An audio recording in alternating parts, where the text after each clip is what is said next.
Hello, hello. I am Chris Murphy. I'm a staff writer at Vanity Fair, and I am absolutely thrilled to be moderating a discussion with the cast and some of the creators of Wicked, the movie. And the musical. Yeah. Really, it's really exciting, really thrilling for me as somebody who saw Wicked for my 11th birthday in 2004. So as you should. I've been waiting almost 21 years to say this, basically. Please welcome to the stage Stephen Schwartz, who wrote the musical to Wicked.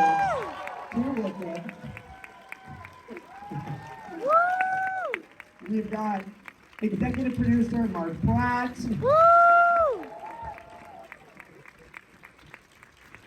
We have Jonathan Bailey, who plays Prince Pierre.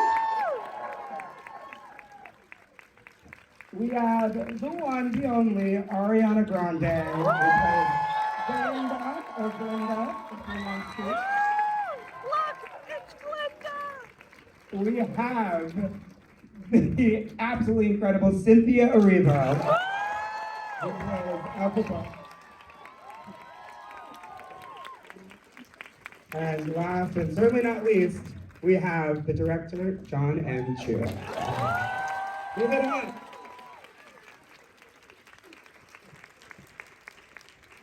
Wow, okay, you can see the enthusiasm is absolutely electric. It's electric in here because this movie is so incredible. But before we talk about the movie, I think we have to go all the way back because it's not, there's no movie without the Broadway musical. So that means there's no movie without Stephen Schwartz and Marc Platt's collaboration. And Stephen Schwartz, music and lyrics.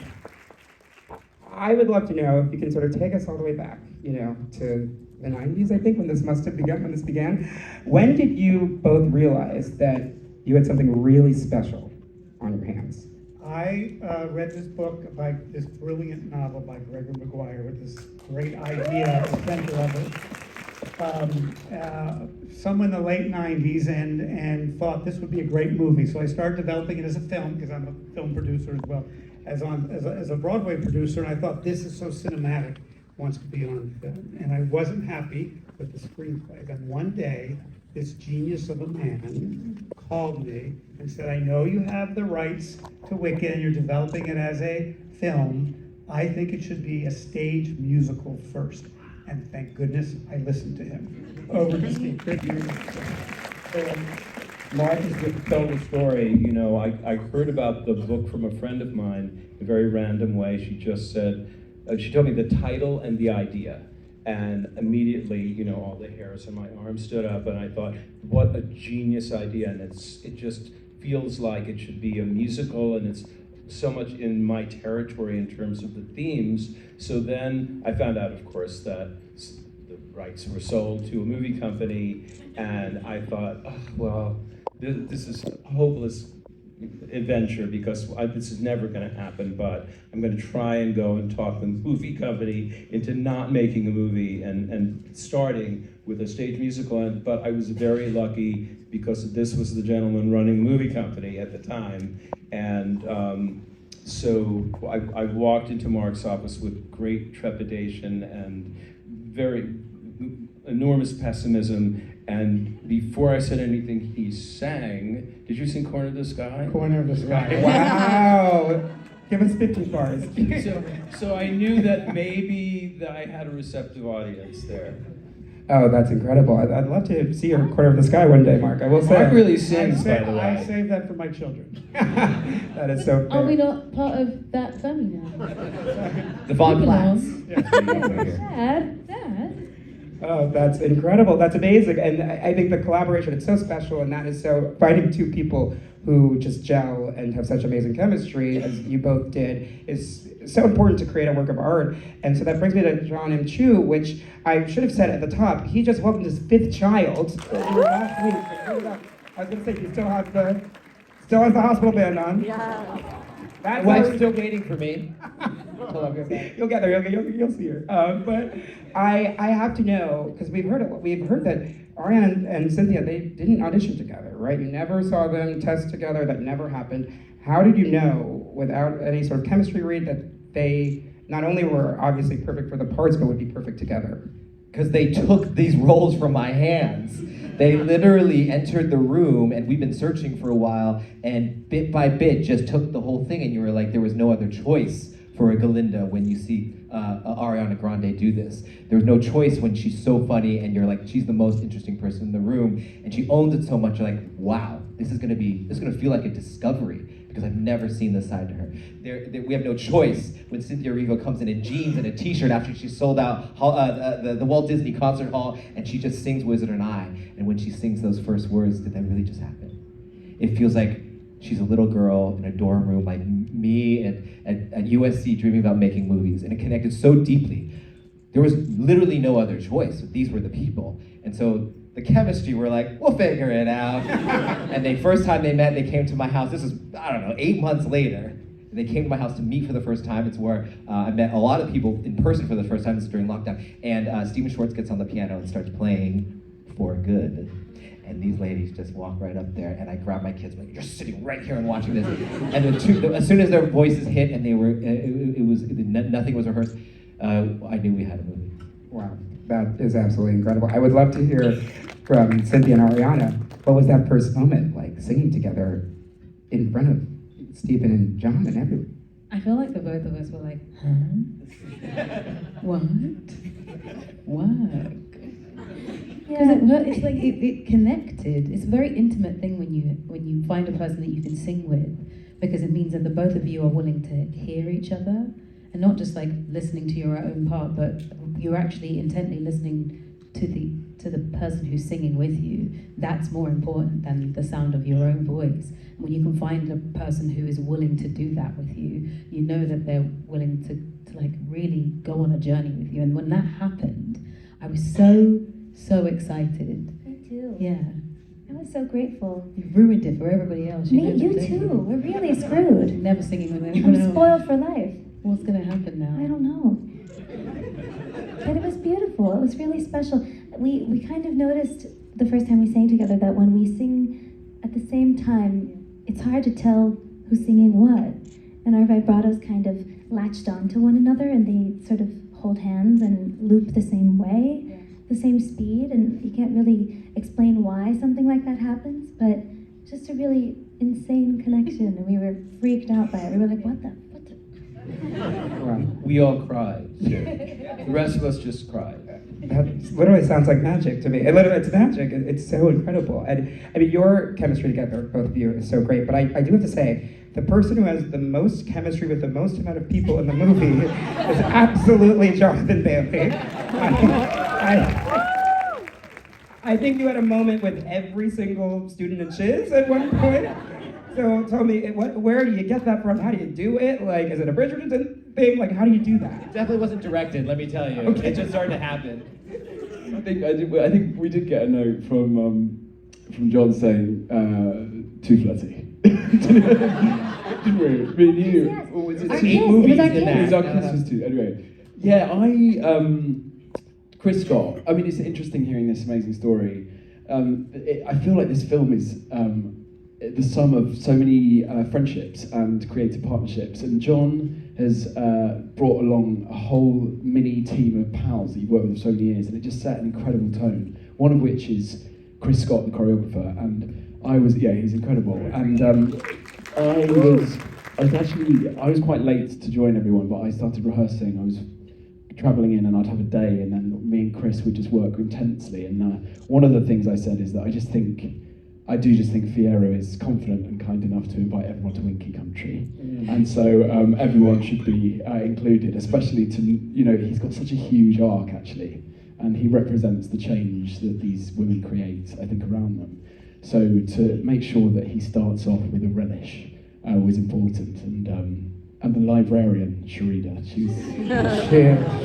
I know it's never going to be as good as that for me.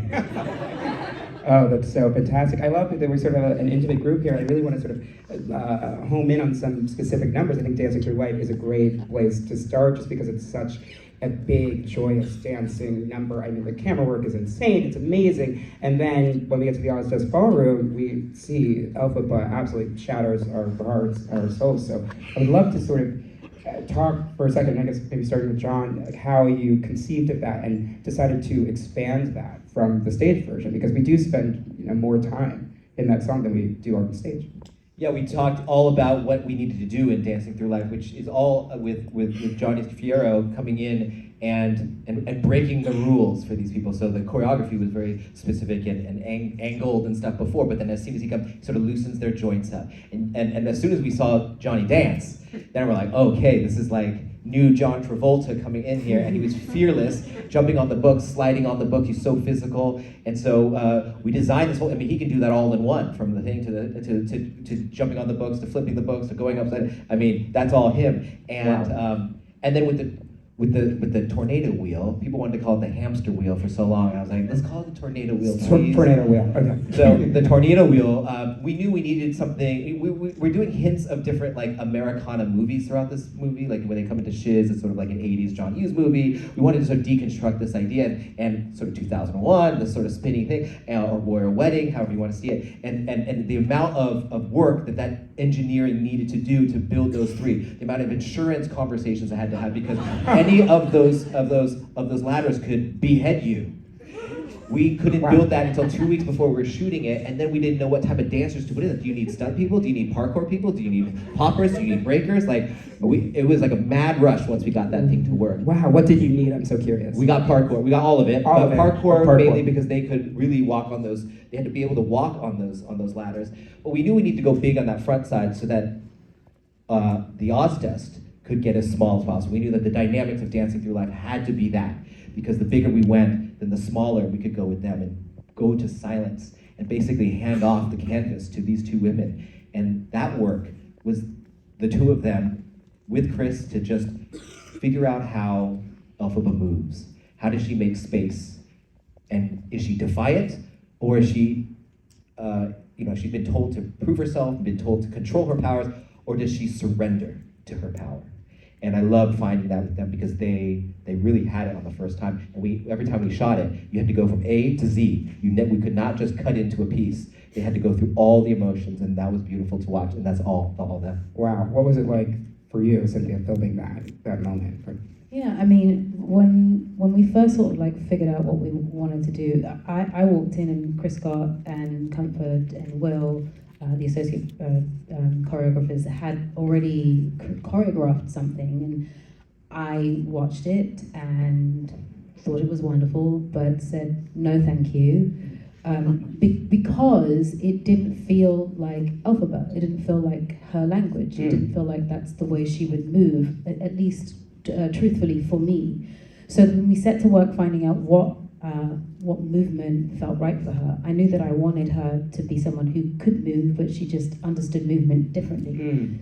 So once we've discovered that this dance came out of something, we choreographed it to almost silence and just found out what like the rhythm would be and what the story was. And I kept trying to figure out, well, why when she takes the hat off, would she then put the hat back on? I need to give her a reason to go back and pick it up. And we sort of decided that it was in order to regain ownership of what that hat actually meant and what it could do, so that it really does become the emblem of the Wicked Witch when she puts it back on her head, and it's, instead of it being an object of pain. And so then when that dance finishes, I was like, well, what do I do in order to invite Glinda to come and join? What is that moment? And we realized that it was just sort of like a moment of quiet, and it's just like a shoulder movement which allows for sort of invitation. Can we start again? Yeah. And then wonderfully, Ari chose not to like learn it completely, so that I could teach it to her. Wow. So every time we would do this dance, she wouldn't learn it completely, so that when we got to the day when we were shooting, she was learning it every time from me. And so we could really work in partnership. So that wonderful, I love when we get to put our hands together, because I get to guide her hands in the right way, and we get to move together, and we are moving at that pace, so that it is like, we're learning each other for the first time properly. Wow. That day was really tough, really painful, but rightfully so, and really necessary. I felt like the most protected, most safe, most held person in that room. Every single person put so much energy forward into the middle of the dance floor and really held me up, including Jon and Marc. And Ari was fierce in the protection, fierce in keeping the energy right so that I could get through it every time. Those tears fell every single time. It hurt every single time. But even still, I was always holding just a little bit, and they could all see it, so that by the end of the day, whatever was left just sort of fell out on me. And she sent me home at the end of it, yeah. Yeah, wow, that's so beautiful to know that you were learning Ariana too, that dance. Yeah. It just is so special, and that's a really fearless thing to do with, you Yeah. know, in a room full of people and the cameras are on you and whatnot. How did Ariana, how did that experience, how was that for you? Well, I just felt that it was important, that it felt scary for me, just because I think in that moment, up until that very moment, Glinda's biggest fear is probably standing in a circle of a bunch of people being judged, or having them think something negative about you, the way that it's happening for Elphaba, being made fun of, not being liked, not being popular. I think that's probably her biggest fear until that very moment. And then it switches very quickly, and her biggest fear becomes hurting someone like that ever again. And it's not that she joins out of pity or out of, oh, I feel badly for this person. It's an urgent need to take it on with her. And it's like, how can I jump into this space and become one with this person that I've caused so much pain, and try to transmute it somehow. Yeah. And the not learning of the dance made for it to just look as beautifully awkward and honest as possible. And And the restraint not to cry. Yeah. Because we were all feeling uncomfortable, and it would be so easy for you to fall into that same energy, and we were like, hold back. And you're like, I can hold back. This is my choice she's not gonna cry. But being on that cusp of that edge was just so beautiful to watch. And same thing with you guys are walking this fine ledge of this. And it forced all our cameras to be more restrained. It forced everything to just sit back and let it play. Yeah, Jon? Yeah, I think it's been a greatest pleasure of mine just to observe, obviously in those moments, but also as the role of hero, but also it's the two coming together, but Jon working with the two of you, and I think that is it was an amazing day to see the safety and the detail and the sort of, there was just like a glow and something that I wouldn't be able to describe it or put it to words, but between these three. And I remember just being there and observing it, and then Michelle Yeoh came back with her Oscar. Yeah, you had a party for her at the Oz Dust Ballroom after she came back. That had to be the best Oscar party in the world. And then her first scene up was with Johnny and me right after she returned. And we had this big Oscar party with a cake that was an Oscar, and then there was an actual Oscar. And then Johnny and they were like, all right, Johnny and Ari, you're up with Michelle. And we were like, okay. Her first scene back after winning, we were like, all right, let's go. Here we go. All right.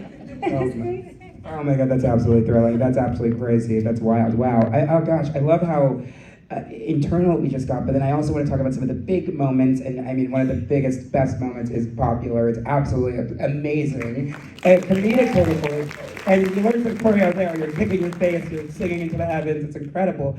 Something that like really I love, which I have to imagine is harder to do in a movie than it is on stage or even with a studio audience, is to be funny. Like you're not getting the feedback of like laughs, I'm sure, because of sound reasons, so you have to be really confident in your choices and know what you're doing. Where did you pull your incredible comedic timing from to pull that number off? Oh gosh, I mean, well, thank you, first of all.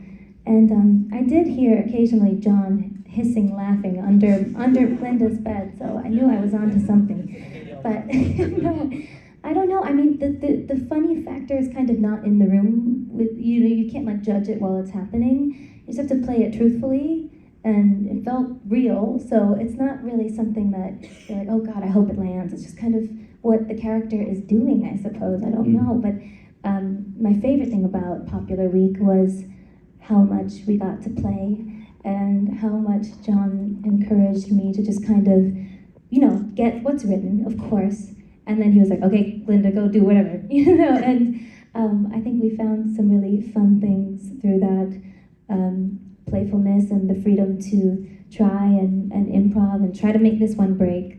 My favorite thing in the world is when she would break and laugh. That was an indicator. That was when we knew.